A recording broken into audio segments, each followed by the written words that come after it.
No, they weren't just walking. Okay. No.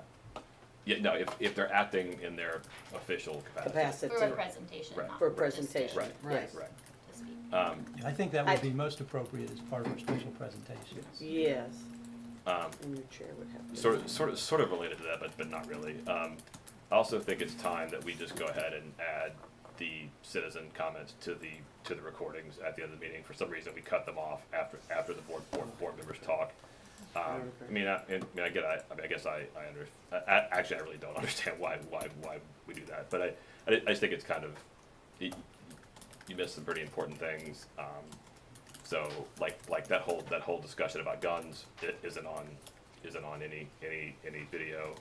I mean, somebody can get a DVD, but I just think it's if we're going to video our meetings, let's just video them all. I mean, there's the Lakeland City Commission videos all there. So as far as I know, we're like the only governing body that cuts off citizen comment. I just don't think that makes any sense. So is there anyone who I mean, are there four votes to go with putting all of the meetings I on one? say yeah. I don't agree. I have a little bit of a challenge, I do concern too. with that too. Mm-hmm. Ms. Fields? There was a rationale for doing that. Yes. A long time ago, because of the grandstanding and other things, Mm-hmm. that was done at the end of the meeting. And I would like to hear Ms. Jackie's take on that. As far as, I think that having them, we cut them off at the end, that was the reason being because of what we had before, was to just stop the comments at that point and just have it for the meeting, actually. If it's the wishes of the board to have those aired now at this point, then we'll make that possible, but that was the reason for it.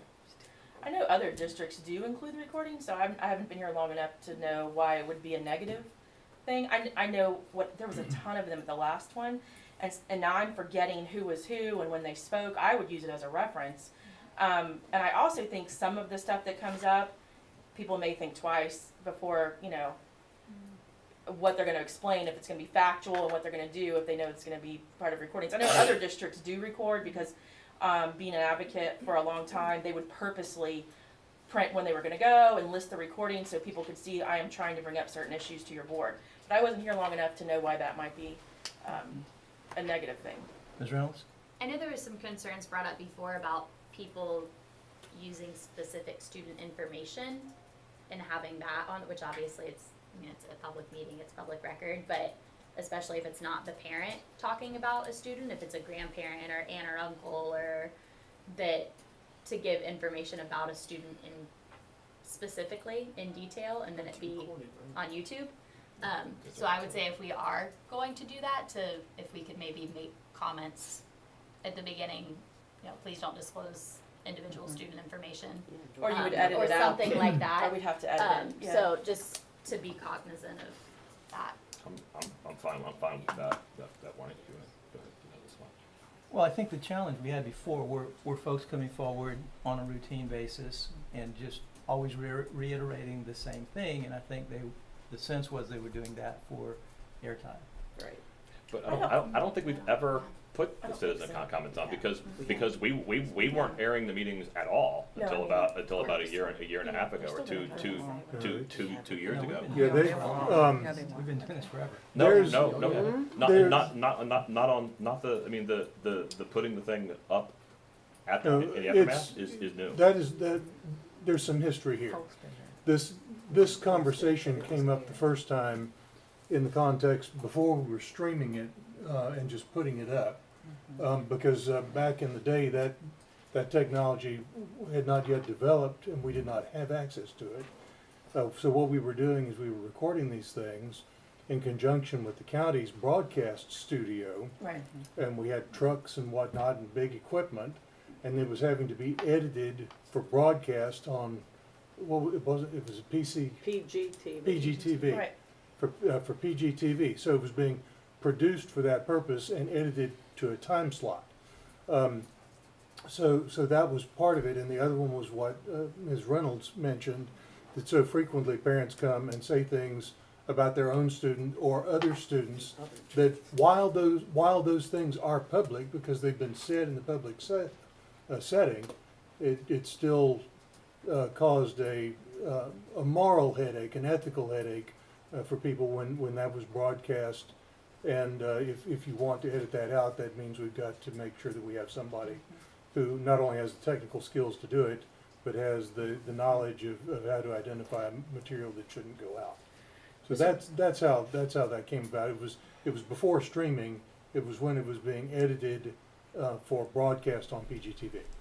I've watched YouTube videos or cell phone videos of comments, so I don't know that we're not having it happen. If people can hold their phones up and record comments Yeah, during the meeting. it's Ms. Miller, it's public. It happened in the public. Right. It's out there. Right. But the question is, do you wish to compound a situation that a student may find embarrassing by broadcasting it, so that many people who otherwise would not have seen it now have? So it's public. If a parent comes and speaks about their child, it's public. If it's disciplinary, if it's behavioral, if it's academic performance, of course, the more dangerous one is when it's not the parent of that Right, student. right. It's the neighbor or the parent of the other student coming to complain about somebody else's student, and those sorts of things are they are certainly ticklish. Right. Doesn't happen all the I've time, used but them it does for other happen. districts to get information on certain Yeah. ideas that other districts were moving towards that had a lot of community feedback. So it's been helpful that other districts do it. I have not been in this chair long enough to know or heard of anything that would have been hurtful. I mean, we started doing this when, for a while I was putting the videos up on my own with the DVDs, because we weren't putting them up where people could access them after the meeting to go back and watch them. And then we started putting them up on our own, which I was pleased with, but they cut off the citizen comment at the end. I mean, in the 2 years I've been here or so, I haven't heard anybody attack anybody else's child. Certainly not by name. I'm fine with giving a please. You're on TV, so please behave yourself accordingly. That might even affect behavior. Ultimately, there are important discussions happening in that part of the meeting. We had a very important part of the meeting last week that was in that part that nobody has seen now, except on TV. I mean, through a very narrow, televised aspect of things. I just think it's kind of silly to pretend like it didn't happen. I mean, so why don't we just do it? I mean, it really looks like it comes down to Sarah Beth. So, Well, we'll have I a don't- consensus. Ms. Fields, how do you feel about it? I don't really have a problem with with it being videoed as long as it's understood, that we're not going to, accept negativism.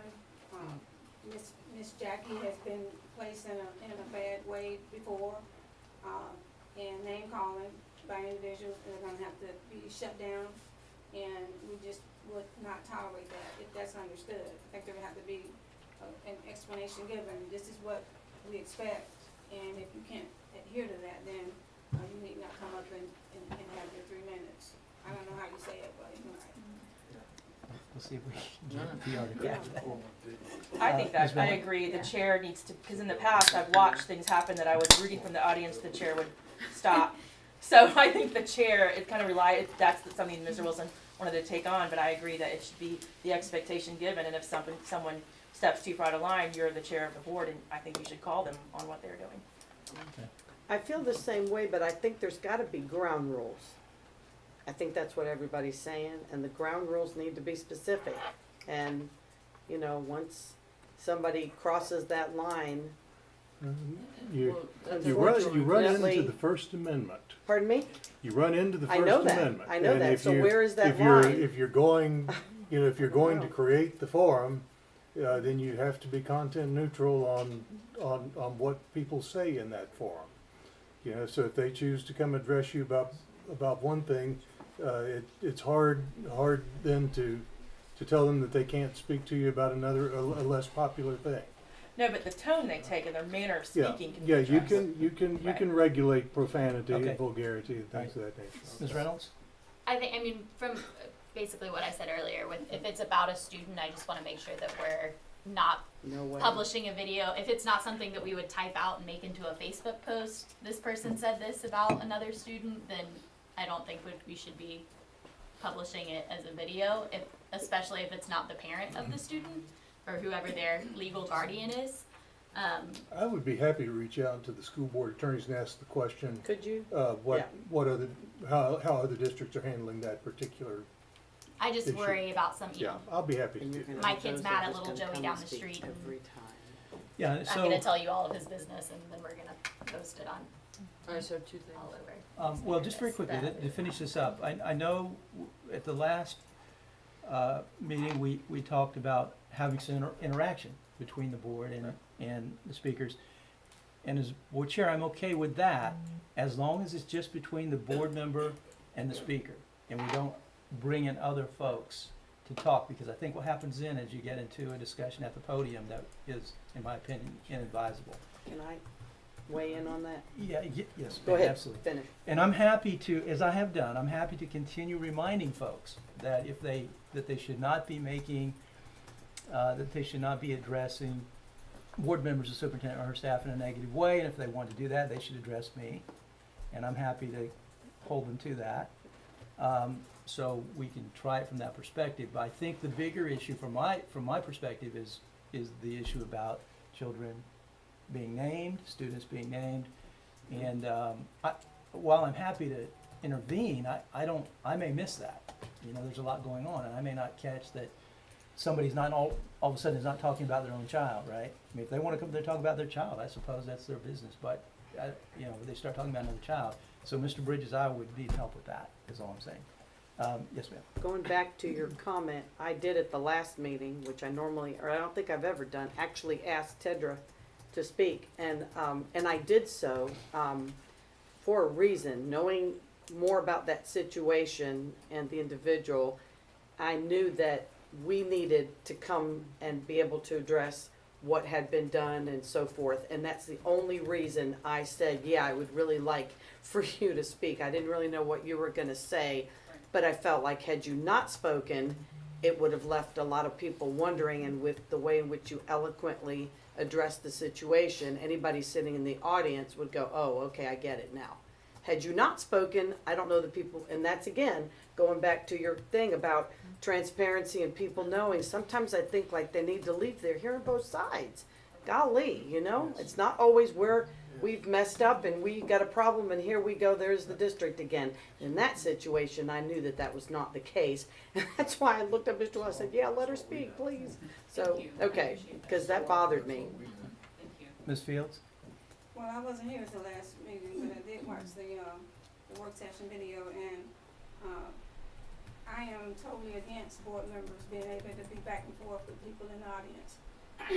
I think that, if there is a question or concern, that the chair should be able to direct, to the superintendent, and the superintendent should be able to respond if she needs to get staff to come up and to address that. I think that's the most appropriate thing. I think that you're opening up a can of worms by doing that. So I wasn't here, and it looked like you guys had consensus that you were gonna start doing that. And I can only imagine what that's gonna end up looking like, but I'm not in support of it. And I just wanna make sure that, that it's on record, that I think that it's a very bad, practice for us to even, start it.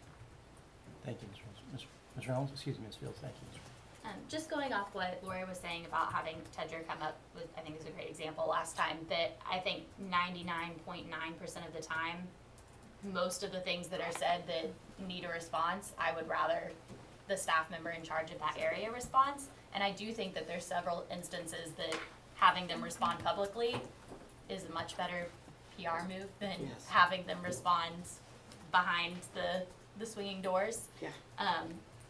So I think, using the superintendent's discretion of when those times are is probably a good rule of thumb, but I do think, I would encourage you to, if it's something like that, to let her respond to the public, not just Right. take them outside. if I'm that makes going to sense. say this again. I'm not in favor of having a discussion at the podium. I don't want to get in between that. I think that there's too great an opportunity for an argument to ensue, And, you know, I know it sometimes for example, at city commissions and board of county commission meetings, they do that, but they also gavel people down and have them removed physically. And I don't think that's appropriate for a school board. I've seen that happen many times when you have that back and forth that somebody has to be removed forcibly from the room, and I don't think that's appropriate for a school district. So what I've done is I've talked to the superintendent about this, and we've come to an agreement that if something needs to be said, she will do that. She will speak if something needs to be said about her, or she will invite staff. The to staff, speak that's if what I'm that's asking, necessary. yeah, but not between board member and person. Right. Right, okay, I got it. You're welcome to Yeah. have a conversation, but please, if we need to have staff involved, let's get the superintendent involved. Right. Totally.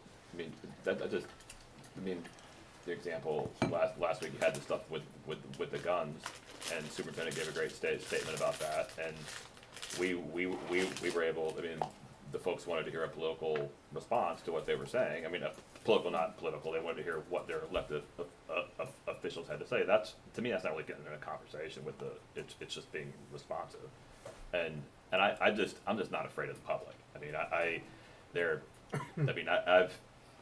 I've been chewed out up there. You know, it's comes with the territory. We have a certain amount of power. All we're talking about today is not how people come. It's if we're gonna put those interactions on video, and I think a lot of really important interactions have happened there. I mean, would the 800 megahertz system have happened without Denise Williams coming all the time and her family and that's an important dialogue that nobody saw because we never put it up there. Like I mean, for every bad, unpleasant comment, there are 3 or 4 that are constructive and helpful, and that the public ought to see. And I trust the public to make those judgments for themselves.